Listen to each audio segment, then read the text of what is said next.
நீங்க கைத்தட்டி என்ன மாட்டி விட்டுறாதீங்க. நம்முடைய முதலமைச்சர் டெல்லி வரைக்கும் போனோம் அப்படின்னு சொன்னாங்க. நான் சொன்ன முடியாது. ஏன்னா அவன் இப்படி சொல்ல மாட்டானே, எடுத்து பேச ஆரம்பிச்சிட்டானா, நிறைய தொலைக்காட்சி பார்க்கறானா, வேற யாராவது ஃபாலோ பண்றானா அப்படின்னு நான் யாரையும் நீங்க கைத்தட்டி என்ன மாட்டி விட்டுறாதீங்க. ஏற்கனவே நீங்கெல்லாம் மணி பார்த்துட்டு தான் இருக்கீங்க. அதிக நேரம் பேசுனா இங்க அனைவருக்கும் ஒரே சட்டம் தான். அது யாராக இருந்தாலும் சரி.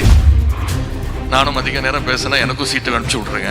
நாம இப்படி கொள்கையோடு செயல்பட்டுக்கிட்டு இருக்கிறோம். ஆனா ஒரு கொள்கையற்ற கூட்டமா, வன்மத்தை அவதூறுகளை பரப்புற கூட்டமா இன்னைக்கு ஒரு கூட்டம் உருவெடுத்திருக்கு.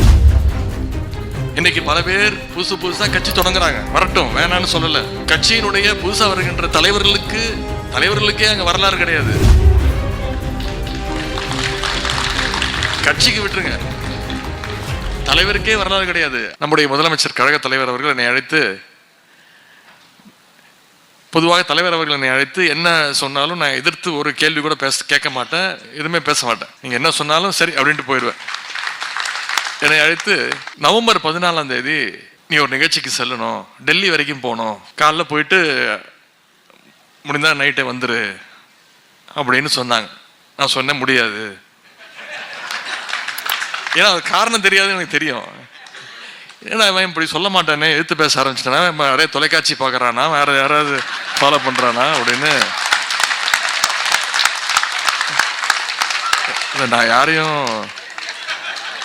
நீங்க கைத்தட்டி என்ன மாட்டி விட்டுறாதீங்க. பார்த்தாரு,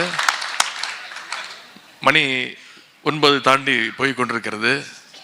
அனைவருமே ஏற்கனவே நீங்கெல்லாம் மணி பார்த்துட்டு தான் இருக்கீங்க. நானும் பார்த்துக்கிட்டு தான் இருந்தேன்.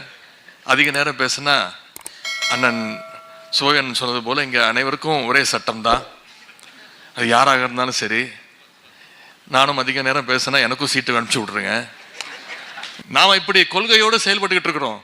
ஆனால் ஒரு கொள்கையற்ற கூட்டமா, வன்மத்தை அவதூறுகளை பரப்புற கூட்டமா இன்னைக்கு ஒரு கூட்டம் உருவெடுத்திருக்கு. இன்னைக்கு பல பேர் புதுசா கட்சி தொடங்குறாங்க.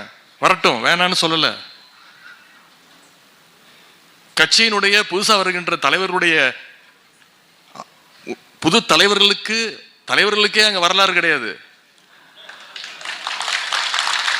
கட்சிக்கு விட்டுருங்க, தலைவருக்கே வரலாறு கிடையாது. ஆனா ஒரு இயக்கத்துடைய தொண்டனுக்கு எவ்வளவு பெரிய வரலாறுங்கிறத இன்னைக்கு மாலை நாம நிரூபிச்சு காட்டியிருக்கிறோம்.